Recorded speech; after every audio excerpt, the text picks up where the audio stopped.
everybody, and welcome again to another episode of One Step at a Time. I am your lovely, magnificent host, Adrian Avila, and today I have the pleasure of having Claudia Cordova with us. Beautiful Claudia Cordova. Oh, also. sorry, beautiful Yes. Claudia Cordova with us. Claudia, tell us about yourself. Give us what you do, who you are, what you about. Let me see. Titles, right? So my name is Claudia Cordova, and I have to say that I am finally proud of my 50 years old of age. So I am a mother, first and most, and I have to say that that's my number one. Besides my career, besides everything that I've accomplished, I have to say that I'm a mother of two beautiful boys, a 15-year-old and a 14-year-old, that are my biggest blessing. Outside of that, I have been an entrepreneur for most of my career life since I was 17 years old. And I've been in the area of finances, credit repair. That led me to neurolinguistics. And now to finally deciding what I want to be in my life, which is a teacher of awareness, of tools on how to live the life that we want to live. I always hear people wanting to say that where we should be, or many different, healing.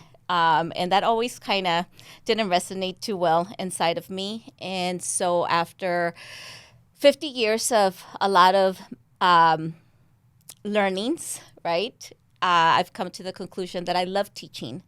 I love sharing.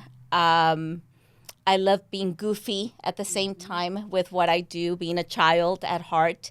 And that's guiding me to where I want to be in life. So altogether, I would say an entrepreneur, a learner, a student, a mother, and a person that has finally found herself to literally could say, I love me.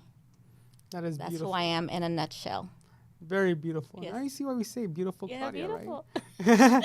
That's not your camera. Oh, that's my camera. That's my camera. Oh, man. No, that's awesome, Claudia. I mean, I've known you for a few years already, and as the listeners are tuning in, as you start to see who the people are that we're bringing onto to these episodes, they're always careful about their words. If you guys haven't noticed yet, our words are everything. Yes. Is what we learn about. And that's a habit. That's something that also becomes a part of the awareness, right? We all know what we should and what we shouldn't do. Mm-hmm. We all know what's good and what's not. Yet it's when we become aware of what it is that we want to do or how we want to be is when you catch yourself, right? So until it really becomes a natural habit, then you don't need the awareness anymore because it's already part of who you are. Mm-hmm. Yet I think language is not just, or communication, it's not just something that you do with others. It's something that we do first and most within ourselves. Always. How are we speaking to ourselves? How do we communicate with ourselves? And that transpires. Yeah. That's what we're giving out. So I also believe that the awareness of how we communicate, what we do, and how we do it makes a big difference. Amen to that, girl. Yes. I love it. Yes. But before we start diving into my secrets, into Claudia's secrets, episode 1. No, you are a phenomenal mom, because I hear and I've seen, the kids you've raised or are raising, I should say.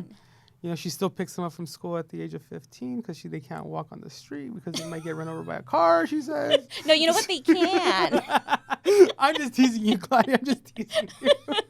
But, just so, some hobbies of yours, I just found out, you guys, she went fishing. I went fishing this morning at 6 a.m. at Huntington Beach. Tell me, does she look like she went fishing? Do I look Drop like your comments down below. Do I look like a fishing girl?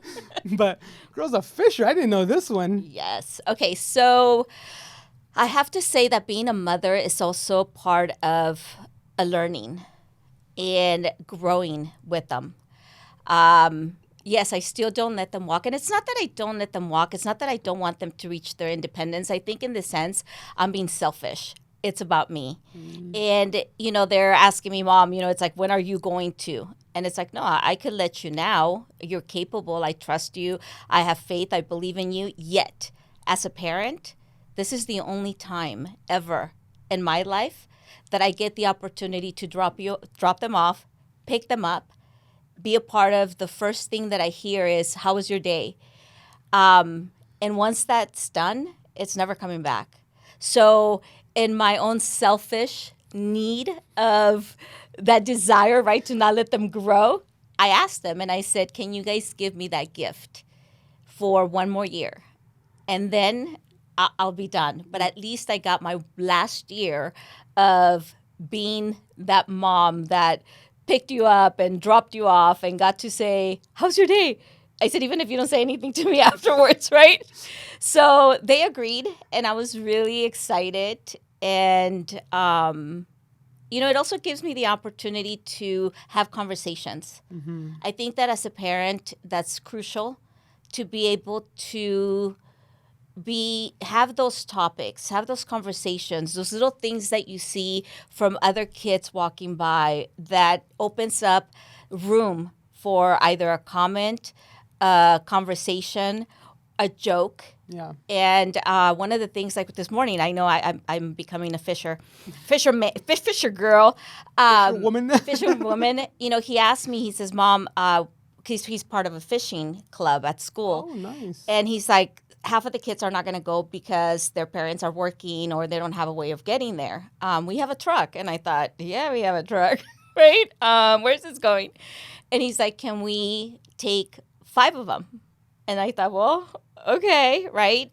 And I said, well, you have other moms that have big cars. And they're like, yeah, but all of them want to go with you. They'd rather be with you in the car than all the other moms. And I said, well, why? And he's like, because you don't judge. You allow us to be us, and they feel comfortable with you.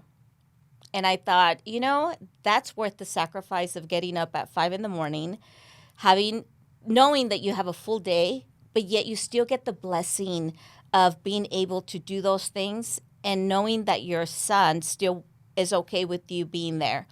One of the kids has a potty mouth, right?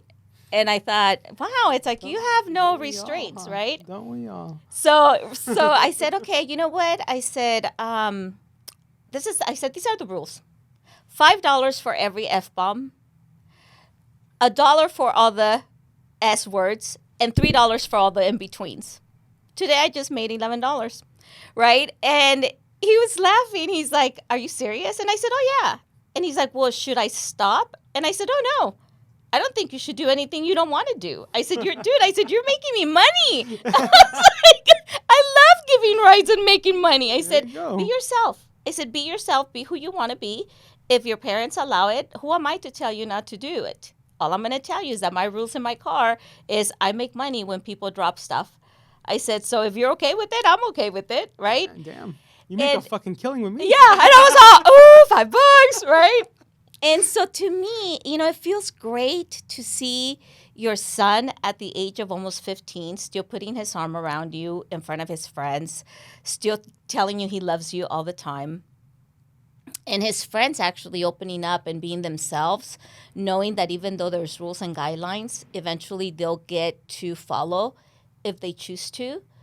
And for me, I was thinking about that as I sat there watching them, freezing my butt off out there. But I thought, it's like, what a blessing to be a parent, to be the provider, to run a business, to be here at the beach, knowing that you still have a full day of work and it's okay, but to be able to do that. A lot of the times we struggle with, I want to be a good parent, I want to run a good business, I want to make money, and everything becomes so far apart.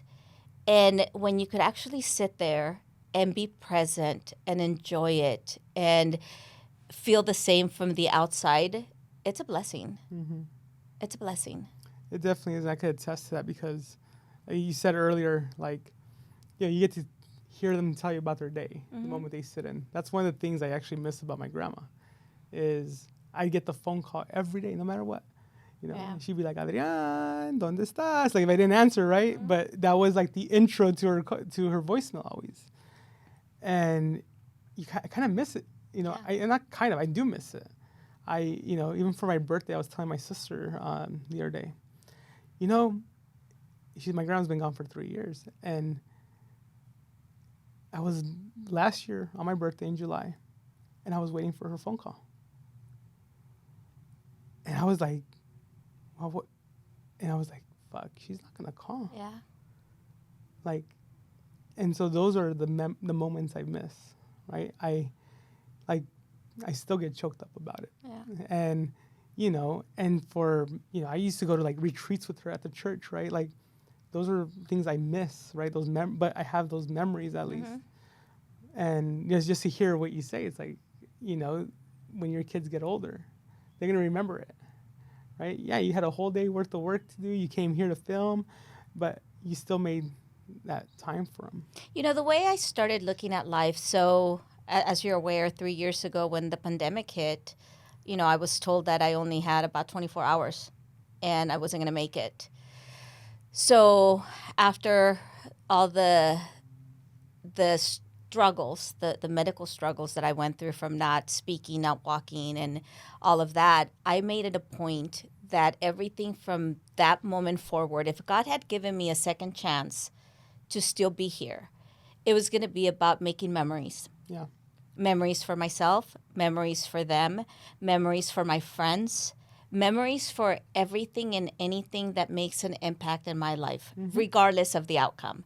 I think a lot of the times we put so many expectations on things that we want, that we desire, that we forget that it may not necessarily have to be that, but just what kind of memory do you want out of what you're doing, right? So for me, when I do things like this, yeah, who wants to get up at 5 a.m. when it's cold, knowing that you have a full day? But it was like, no, wait a minute. It's the memory. I'm here. We caught a fish. And I told him, and I said, look, I've done this 4 times with you guys already. Every time, no fish. If you guys don't catch one, I said, even if it's a dead fish, I am not doing this again. I said, we come here to fish, right? And it was so exciting when both of them, actually one of his friends and Joshua, my son, they caught one. Oh my gosh, they were jumping, they were screaming, they were like, Mom, we caught one. You still get to bring us back? And that is like, oh wow, it made an impact, right? Right. And I said, so now I have to keep my word. So it's those memories. And, even the things that we see so little, like for example, for me being here with you, with everyone, it's a memory. Yeah. Because it's the present, it's the moment. And even if we never get it back, is what did you get out of being there? Yeah. Right? I always, it's like you go to events, and I've been going to, personal development since I was 17 years old. Yeah. Cried yesterday.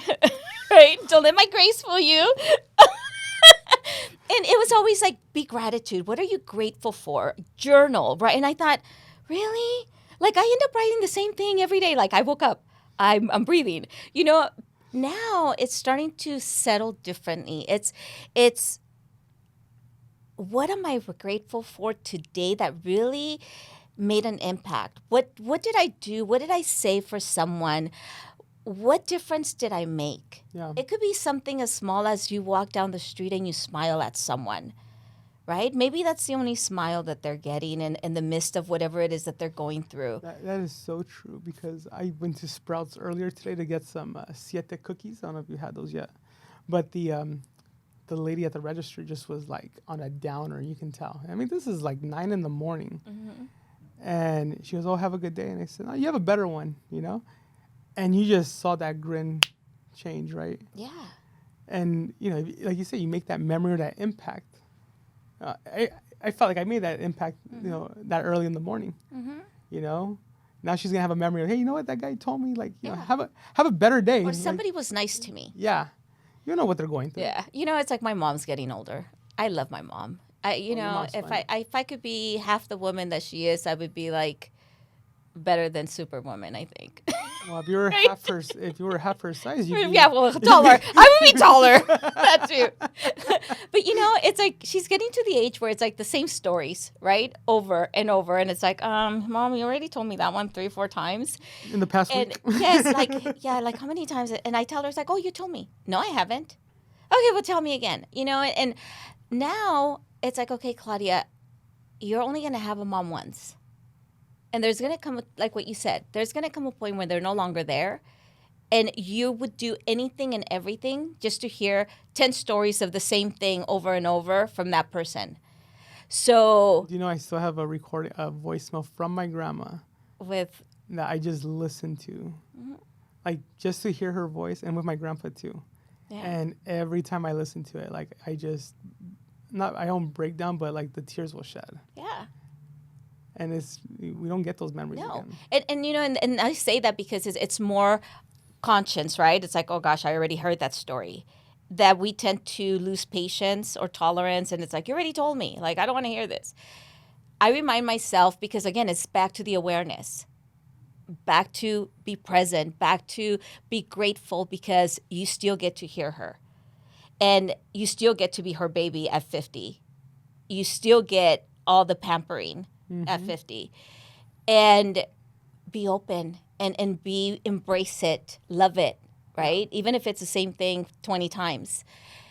But it's not just with the parent. I mean, think about it with our coworkers, with our children, with our spouses, with our friends. How many times do we lose tolerance? How many times do we lose patience? And not having that awareness that, this is not forever. No. And we forget to embrace that and be grateful for that. Oh, 100%. So, yeah.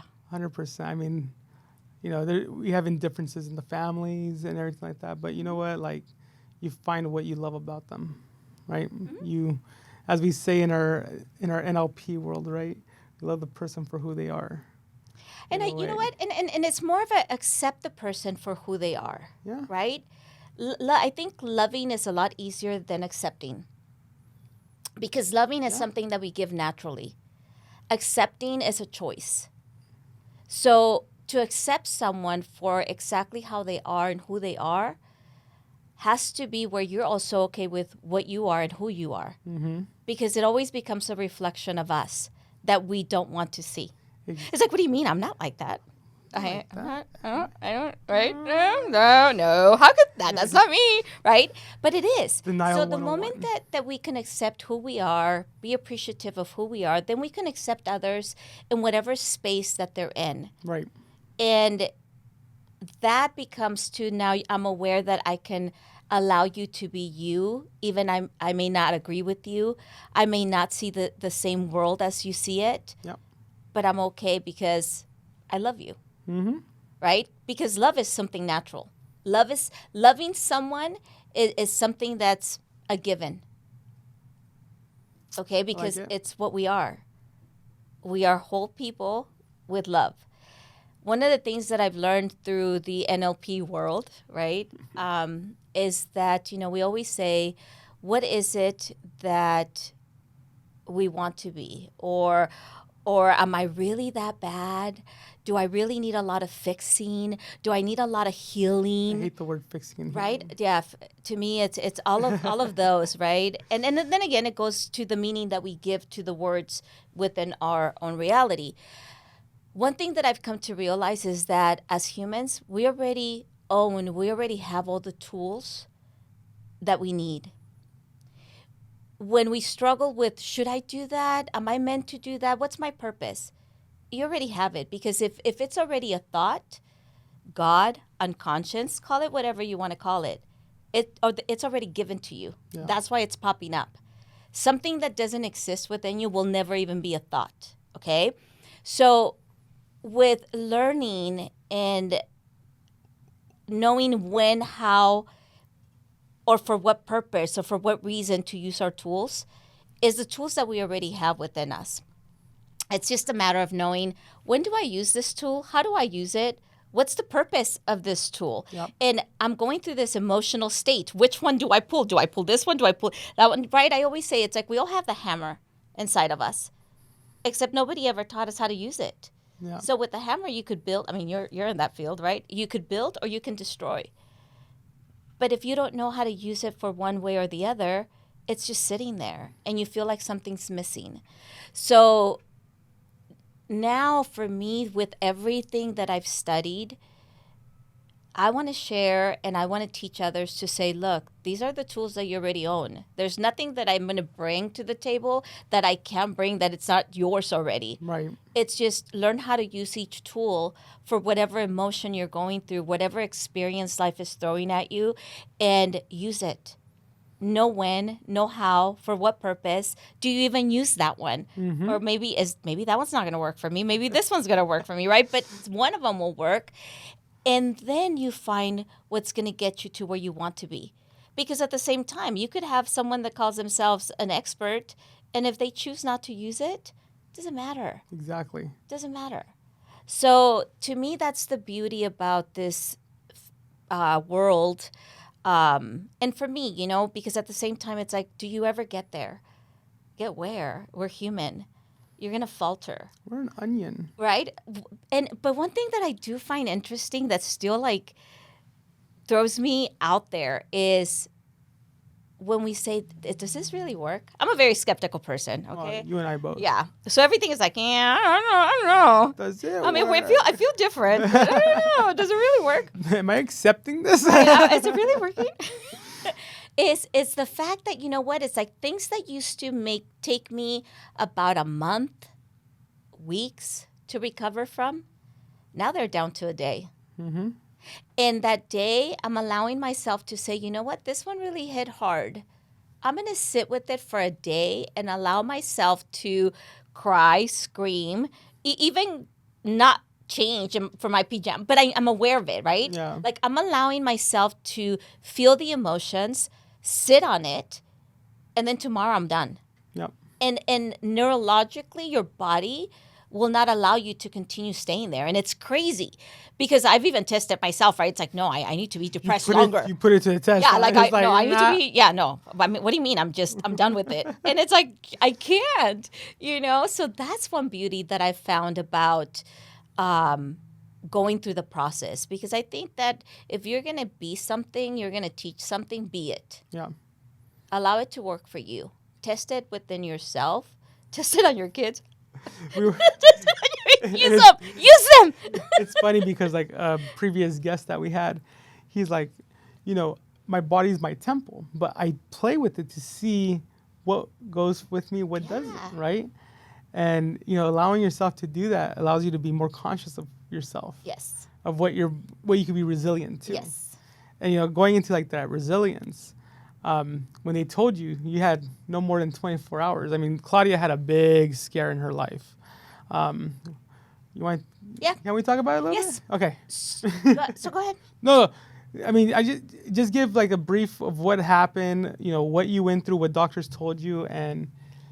Okay, so when COVID hit, we got shut down in March, and one of my aunts was already having respiratory problems. She went in the hospital. They said they tested her negative. They didn't test her coming out. And when she came out with COVID. So being that we were the ones taking care of her, everybody at the house ended up with COVID. She passed away. She came out on a Saturday. We sent her back on a Monday because she couldn't breathe anymore. She passes away on Wednesday. So then we all start getting sick. We started feeling sick, and it felt like a really bad cold. And I got we got a little machine to check your oxygen, and my oxygen was at 52. So my sister-in-law, which is a doctor, said, you need to go to the hospital because you're going to go to sleep and you're not going to wake up. And I was like, no, my kids are still here. My mom's feeling sick. I'm not. She's like, no, you're not going to wake up, and your kids are going to find you in the couch, not pretty much gone. Mm-hmm. She started crying, and I thought, oh my gosh, she never cries. This must mean like it's really bad, right? And I think that only because she cried, I allowed to say, okay, I'm going to go. As I got to the hospital, they said, well, you have high blood pressure, you have diabetes, and your heart is not, we can't control it. And I thought, I don't have any of those things. I'm just chubby. Right? And so that was a shocker. Got big bones. I just kind of got big over the last few years, right? And I didn't realize how bad it was. And they said, you're going to be in intensive care unit. So I thought, okay, well, that's kind of bad, but not too bad in my head, right? And you're still like this, right? Like you're still... I think I'm okay, right? Right. And I just can't breathe, but I'm okay other than that.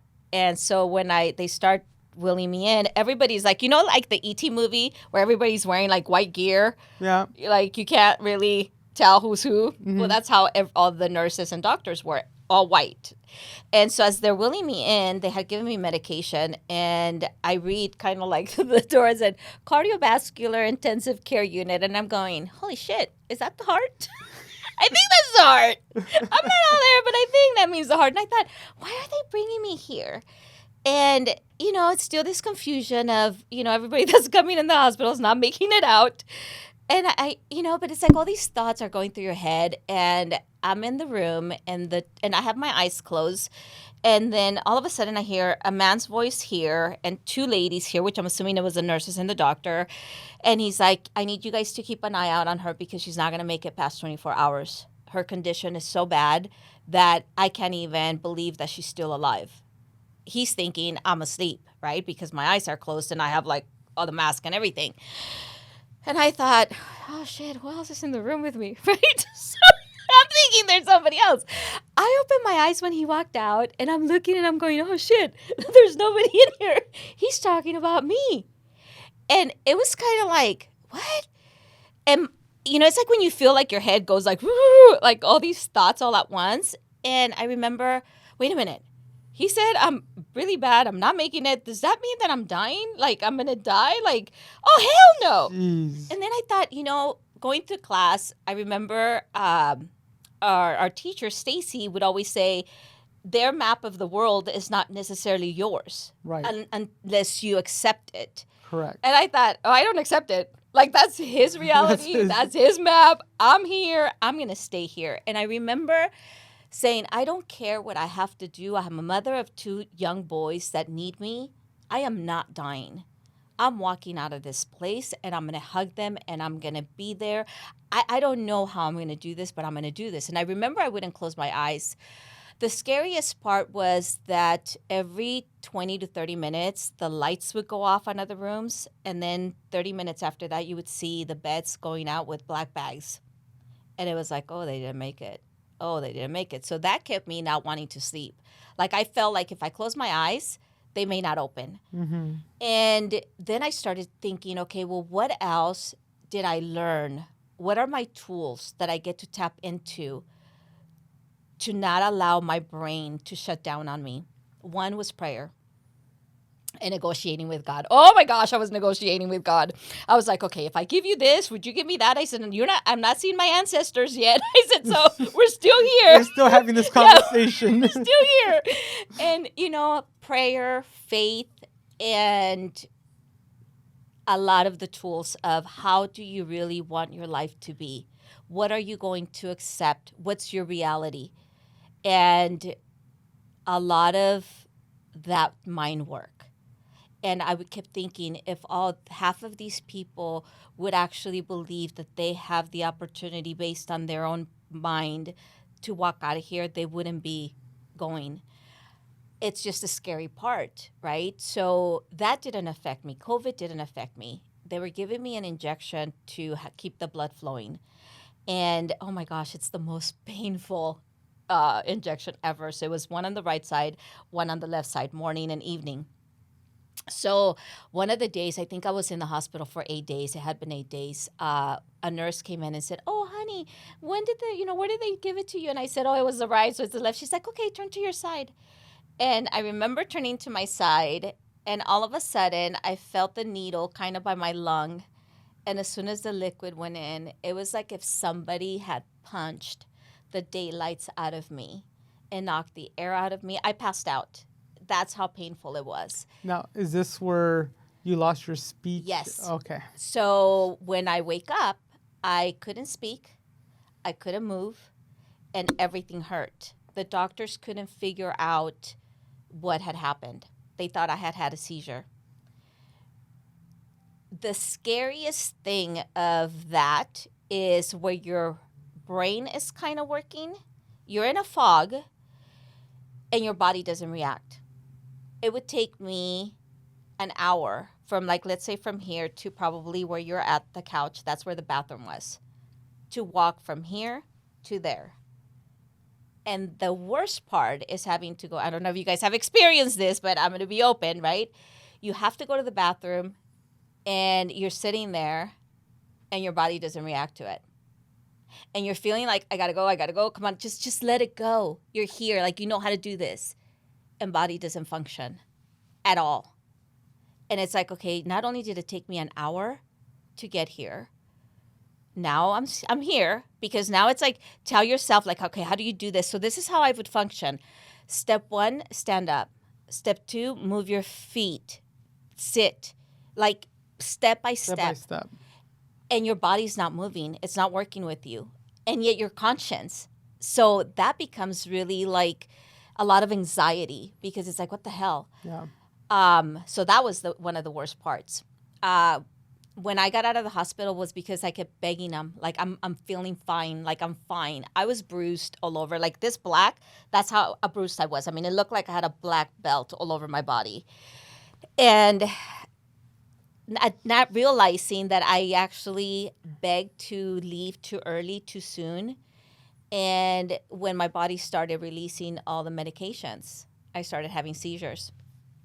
So I went from not speaking, I lost all movement of the right side of my body, having seizures, and the worst pain. Like sometimes I would block out, like I would be sitting here and all of a sudden my mind would be gone. But yet, through it all, I can't say that I was ever depressed. And the doctors kept saying, you were bad. Like, what do you mean you're not sad? And it's like, well, no, I'm alive. Like, what do you mean I'm here? Like, I got to see my kids. Made it through. And it was painful. Like, if I think about it, it was very painful physically.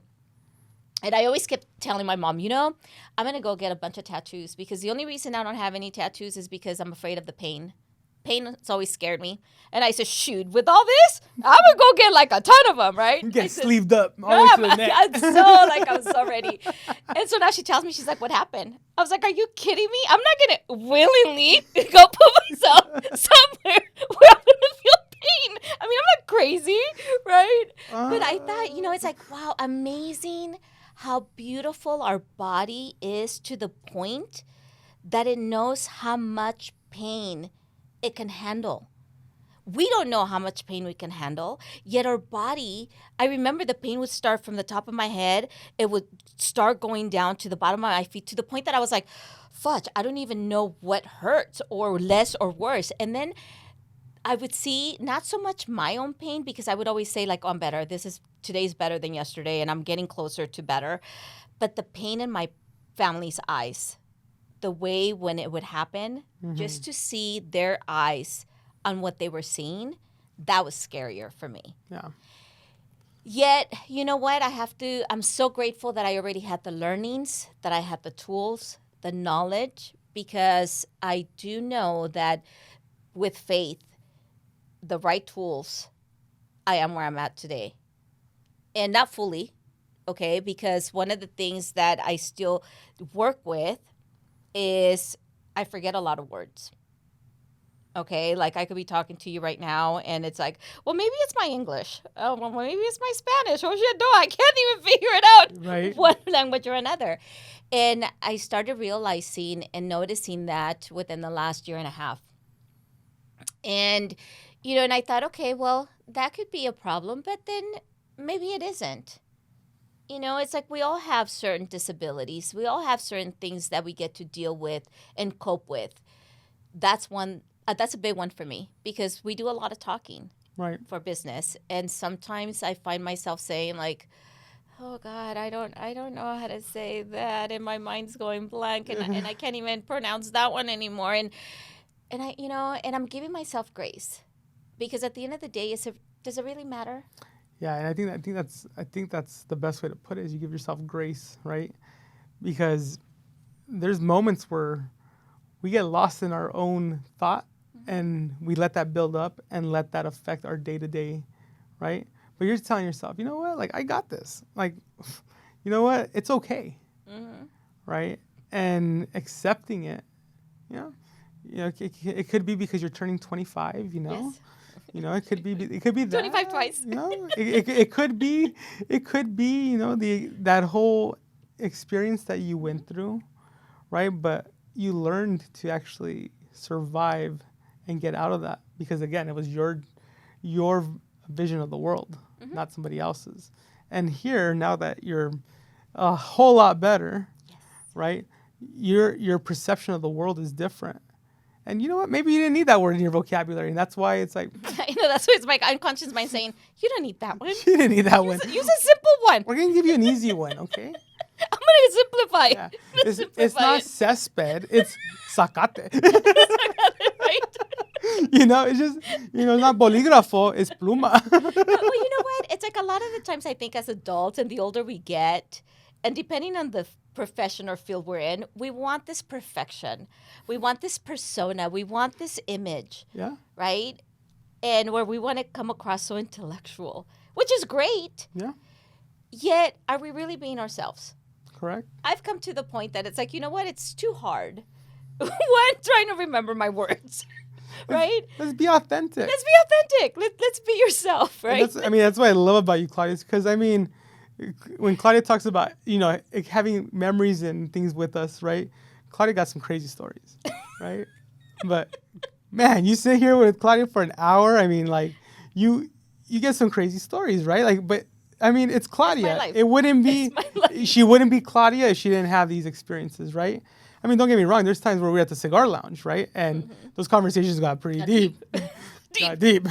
You know, we talking about, you know, going to the core of this stuff, you know, but you know, with all these experiences that you've gone through, you've always found your way out with the tools that you've learned and everything. So I ask, like, you know, what is it one thing that you would tell? It doesn't even have to be a business owner, just someone going through life and going through these struggles, what they should actually be doing, right? And I think your stuff is like a lot of the self-talk, right? It's about, because you talked your way to get better. It wasn't the doctors, because they told you weren't going to walk again. They told you weren't going to talk. It was all Claudia that did it. Claudia, and being open enough to reach out and ask for help. I think that's a big one. I think for me, I've been blessed with a lot of great people around me. And they have really always come through every time I've needed something. But I think reaching out to say, you know, I need help. I need help. I don't have all the answers, and I don't want to have all the answers all the time.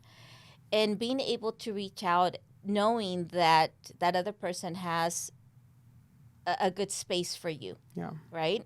Whether it's a friend, whether it's a teacher, a mentor, it's reaching out and saying, can you help me?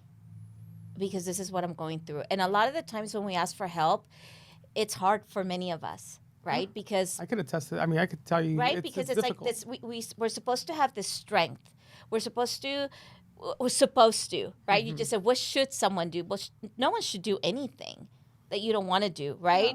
It's what kind of life do you want?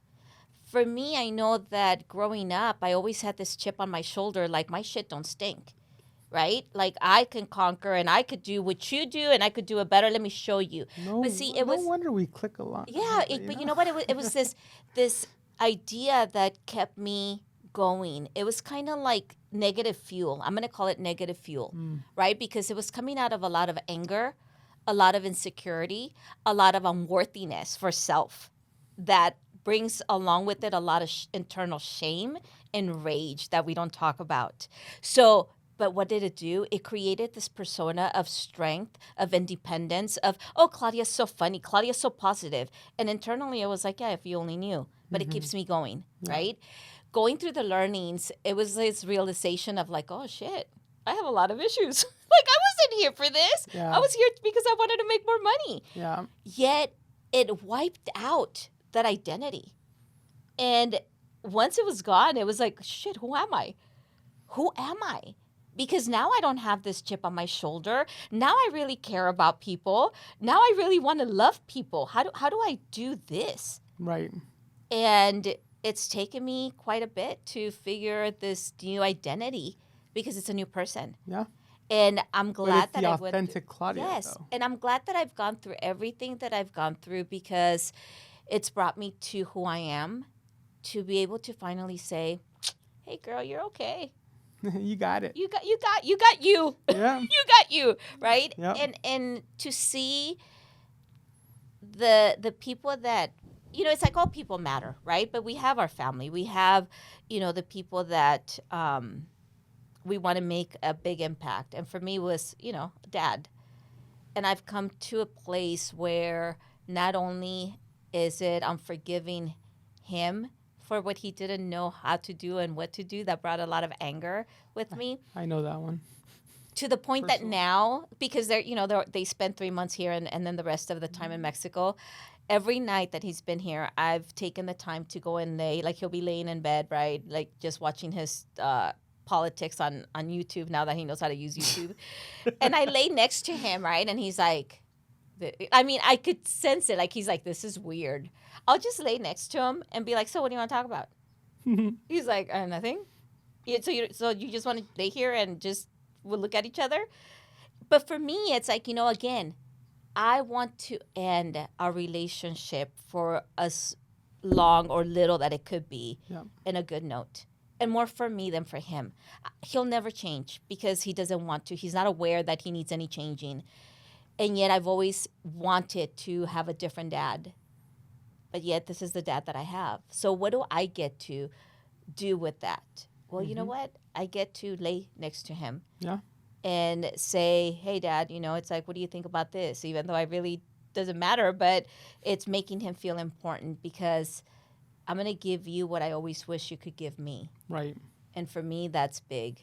And it's making a bigger difference within my life. So like what you said, what would I tell someone is live the life that you want to live. Live life in your own terms. Find whatever help you want to. Take whatever growth you choose to that's going to design and it's going to take you to your outcome. Mm-hmm.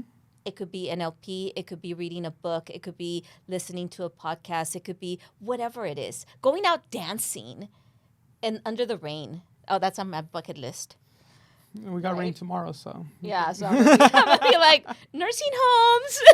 Right? Oh, gosh, Claudia. I'll take anyone under the rain.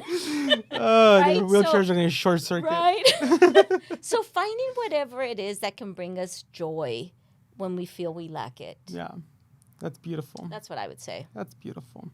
And talking about lacking, I know you took a tour of McKinley out here. Yes. I feel like, we're lacking, the visibility for it and everything. I know you've gone into another endeavor most recently with helping kids and everything like that. And you took the tour of McKinley. So what did you think about McKinley? I think it's an amazing program. And the first thing that was going through my head as I was taking the tour and asking some questions is, how do you get the word out? How do you get the word out to other people that really do care but yet are unaware? Again, we go back to awareness, right? Because until you don't bring them in and you don't get to hear or see what it's about, how do you get the word out? How do you get the word that there's kids that also need mentoring, that need love, that need a friend, that need funds, right? Because even if you can't be the one to be present, but can you afford to give a donation for them to have a new instrument, a new teacher, a new art class, anything that can rewire the brain for something greater for their potential? Yeah. I mean, I'd say... How do you get the word out? Yeah, and that's why I say it's like we have 3 ways we can offer: time, talent, and treasure. But I feel these kids need more of the time and the talent, right? The treasure will always come, but the time and the talent to sit down with them and do something with them. Whether, like you say, hey, maybe it's an art teacher that comes in, donates some time, and has them draw something up, right? Or it's I've had a coach here that's like, you know what, let's do some softball with them. Let's do some baseball with them. Like just something like that, right? But it's to reprogram, like we learn what we've learned up to today and reprogram into something positive so that these kids have something to go out to and has something to look forward to. And the more beautiful part is, how do we get the word out enough? Because right now they're in the modeling stage. Right? So if you bring a great model, someone that can inspire just by relating, that can spark up a light to say, I am worth it. I am deserving. It can be for me. Mm-hmm. I may not have what typical families have, a typical life, but I am deserving. I am worth it. And someone believes in me. Yeah. How do we get that out there? And I mean, my brain was going as I was taking the tour, right? And I'm like, okay, who do I know?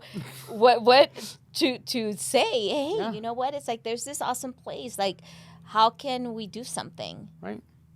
And more because I believe that our children are really our future, as corny as that may sound sometimes, but they are. It's the truth. You know, it's like they're the ones that are going to hold us through our end. And if we don't start creating something, not creating, because I believe that they're already beautiful, but we're lacking so much self-confidence. We're not providing the nutrition to And we're them. not. And The without nourishment.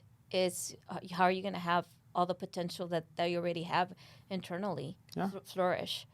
Like I said, I mean, one of these kids could So- be the future doctor that discovers the cure for something that's incurable, Mm-hmm. right? And this could be the next Elon Musk that's staying here. Mm-hmm. And so, like I said, like who can we bring, right? And that's the whole purpose behind this too, is how are we gonna give back to these kids, right? Everybody else is out there, oh, I'm gonna send over $10,000.